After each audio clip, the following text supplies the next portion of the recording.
प्राध्यापक विठ्ठल कांगणे सर जर इंग्लंडमध्ये असते ना तर त्यांना खूप चांगला पगार सरकारने दिला असता. कारण लोकशाहीमध्ये अशा लोकांना चांगला पगार देणं हेच लोकशाहीतल्या सरकारचं कर्तव्य असतं. आता तुम्ही म्हणाल हे कसं काय? तर इंग्लंडला ज्यावेळेस सुरुवातीला लोकशाही अस्तित्वात आली, लोकशाही शासन व्यवस्था इंग्लंडने स्वीकारली, त्यावेळेस इंग्लंडमध्ये सरकार कुठे चुकतं आहे, कुठे बरोबर आहे आणि सरकारची चिकित्सा करण्यासाठी एक शॅडो कॅबिनेट तयार करण्यात आली आणि या शॅडो कॅबिनेटला चांगला पगार दिला गेला. त्याच्या हाताखाली कर्मचारी देण्यात आले, त्याला एक मोठा ताफा देण्यात आला, त्याला एक मोठं कार्यालय देण्यात आलं आणि हे सगळं करून त्यांनी एक शॅडो कॅबिनेट तयार केली. आणि या शॅडो कॅबिनेटला इंग्लंडमध्ये असं सांगितलं गेलं की तुमचं एकच काम आहे, ते म्हणजे सरकारवर टीका करत राहायचं. आता तुम्ही म्हणाल सरकार असं कसं करू शकतं? कारण आताच्या या पिढीला सरकारवरती टीका करणं म्हणजे सरकारच्या विरोधात जाणं असं वाटू शकतं. पण लोकशाहीमध्ये म्हणजेच प्युअर लोकशाहीमध्ये विरोधकांनी टीका करावी, जनतेने सरकारला प्रश्न विचारावेत, त्यातूनच खऱ्या अर्थानं लोकशाही डेव्हलप होत असते असं म्हटलं जातं. आणि म्हणूनच लोकशाहीचं जर महत्त्वाचं एक घटक जर कोणता असेल तर तो म्हणजे टीकाकार किंवा त्याला आपण विरोधी पक्ष असं म्हणतो. आता विरोधी पक्ष तर सभागृहामध्ये बोलतच असतो, पण जनतेने देखील सरकारच्या विरोधामध्ये बोललं पाहिजे.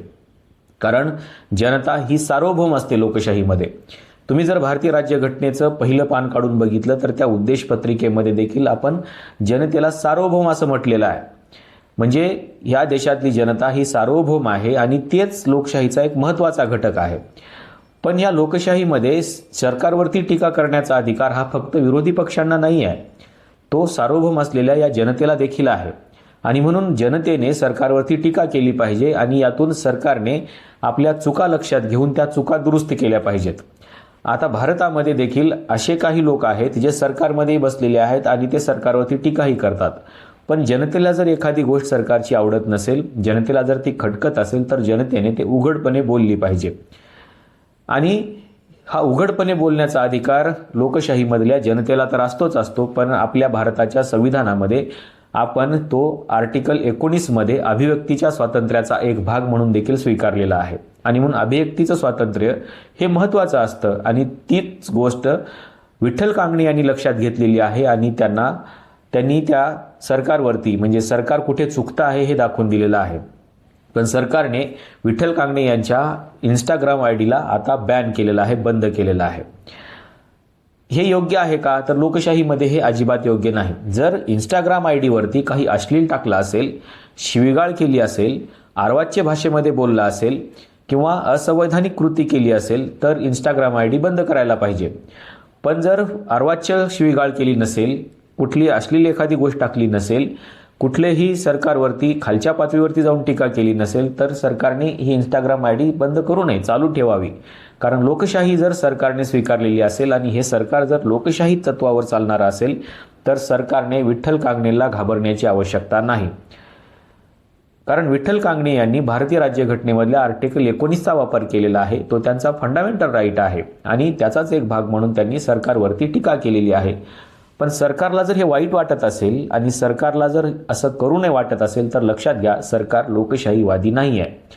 आणि जर सरकारने विठ्ठल कांगणे यांच्या या टीकेला एक सकारात्मक दृष्टिकोनातून बघितलं आणि तुम्ही आमच्या लक्षामध्ये ही चूक आणून दिल्याबद्दल धन्यवाद असं जर म्हटलं तर समजूया की आपण लोकशाहीमध्ये आहोत. पण लोकशाहीमध्ये ही भूमिका केव्हा येऊ शकते? ज्यावेळेस प्युअर डेमोक्रेसी असते. आता प्युअर डेमोक्रेसी म्हणजे काय? तर चर्चेतून जे शासन चालतं ना त्याला आपण प्युअर डेमोक्रेसी म्हणतो. पण लोकांचं काय म्हणणं आहे हे जर ऐकूनच घ्यायचं नसेल तर त्याला आपण प्युअर डेमोक्रेसी तर म्हणतच नाही, पण साधी डेमोक्रेसी देखील आपण म्हणू शकत नाही. ती फक्त नावाला डेमोक्रेसी असते, इतर कुठलंही वैशिष्ट्य त्या डेमोक्रेसीमध्ये नसतं. आणि म्हणून सरकारवरती टीका करणारे जे लोक आहेत ना, त्या टीकाकारांना सरकारने पगार दिला पाहिजे की ठीक तुमच्यामुळं आमची लोकशाही सक्षम होते आहे. तुम्ही सरकारच्या प्रत्येक कृतीवरती लक्ष ठेवून आहात, सरकार कुठे चुकतं आहे हे सांगत आहात, सरकारच्या चुका लक्षात आणून देत आहात, सरकारने केलेल्या कामाचं ॲनालिसिस करत आहात आणि सरकारला एक चांगले निर्णय घेण्यासाठी तुम्ही भाग पाडत आहात. आणि त्याच्यामुळे तुमचं आम्ही स्वागत करतो, तुम्हाला आम्ही पगार देतो अशी भूमिका सरकारने घेतली पाहिजे. आणि खरं तर अशा लोकांना जर सरकार पगार देत असेल, अशा लोकांना जर सरकार सकारात्मक दृष्टिकोनातून बघत असेल आणि अशा लोकांना जर सरकार त्यांच्या अभिव्यक्ती स्वातंत्र्याचा पुरेपूर उपभोग घेण्यासाठी जर एक चांगलं इन्व्हायरमेंट निर्माण करून देत असेल तर ते सरकार लोकशाहीवादी सरकार असतं, हे लक्षात घ्या.